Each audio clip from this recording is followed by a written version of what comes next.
Frazier Smith. Okay, what is your what deck or what credentials do you have? I won YCS and Landon with Gravekeepers. Me and my friend Sean McCabe, we went there hoping that we would just counter the meta really well. It worked out pretty well. We took all 3 top spots for the jump and felt really good winning the jump with something that no one else expected. All right, interesting. So you're saying Gravekeepers are your preferred deck? Yes, right before Samurais are legal, Gravekeepers is the absolute best deck. There's no deck better than the deck, simply because of the fact that Royal Tribute is straight game. There's no out to it. There's no first turn move that you can do to stop it. If a person Royal Tributes your first turn, you absolutely lose. So like, if you decide that you want to play Debris with main deck MSTs, that's fine. But if I Royal Tribute you still, like, you lose the game. I mean, X-Sabers lose to that deck. Black Wings lose to it, ironically. Like, it doesn't have a bad matchup. There's not a single bad matchup for it. Right. All right. So what are your thoughts on the new format with 6 Samurais coming out? I think 6 Samurais is the absolute best deck. We were testing Gravekeepers versus 6 Samurais. 6 Samurais just destroys that deck. Like, one Sheehan, like, it's just over. You can't activate Necro Valley now. Like, you have to play Book of Moon to force something to negate, and then get Necro Valley on the field. And it's still, like, an uphill battle from there. Yeah, I mean, the deck is just way faster. Like, Royal Tribute doesn't hurt it. It runs, like, 13 monsters or less.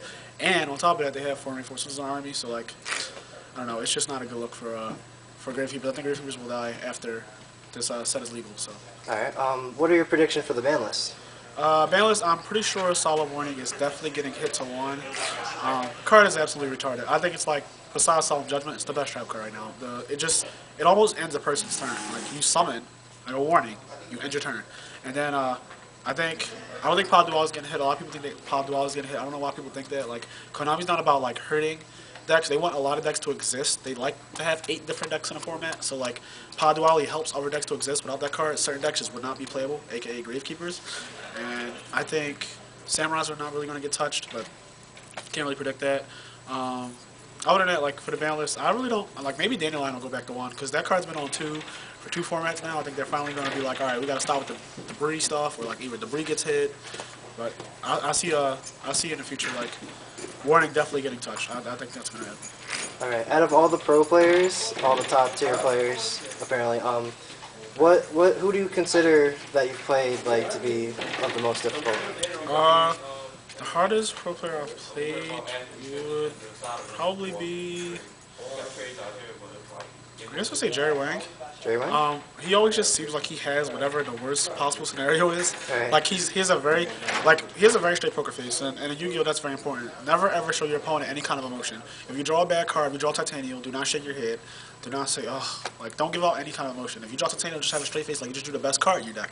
You have to pretend as though there's nothing wrong with what just happened. And when you draw great, also don't be like, well, my hand's nutty, unless you're absolutely sure you're going to win. Like, Giant Trinity Double Gateway, like, all right, well, I win no matter what you have. But, like, for the most part, showing emotion is really bad. Jerry Wang doesn't show emotion when he plays. In fact, he actually is really good at bluffing. He, like, does that thing where he sets a monster in a back row, and then, like, he starts twirling around, then, like, he takes it back and then sets a different monster. So you don't know, like, what he was thinking just now. Like, he could have been setting a Raikou and then switched it to a hamster, or, like, set a Raikou, switch to a Sangan. So, like, when he did that on me, I was really confused, and I had to think to myself, like, what did he just do?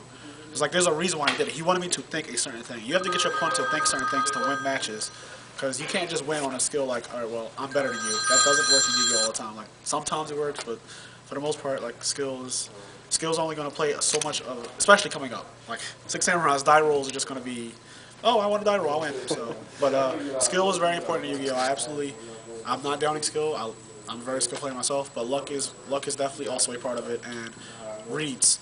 You have to know how to read people. If you don't know how to read people, so Jerry Wang knows how to read people. I know how to read people. Sean McCabe, me and him, we've played a lot of tournaments now, and we've been testing a lot of decks in the format. This format, without Heavy Storm, with people set like 4 cards, it's all about reads. Once you learn how to read people, you can beat anybody. Like, just read their back rows by judging by what they do. It's very obvious. Very, very obvious. You'd be surprised. Right. All right, last question. I don't know if you're a football fan or not, but who's winning the Super Bowl today as they play it right now? Well, I'm just going to go with the bandwagon and say, I guess, the Steelers. I know they're down right now, but I don't really care about football that much, so I'm just throwing my 2 cents in there. But I'm just going to say Steelers just for the hell of it. Just because Pittsburgh, like, Nationals is in Pittsburgh this year, so right. I think Pittsburgh needs to be popping for when we get down there. Like, I'm trying to top 6 Nationals, you know, go to Worlds, go to Tokyo, Japan. I'm looking forward to that. So with the Super Bowl winning, they'll be a much livelier city because it was there 2 years ago. It wasn't very. The Steel City's just really boring. So. Alright, well, thanks for letting us interview you. We wish you luck on your next jump and Thank you. future events. Alright, thanks.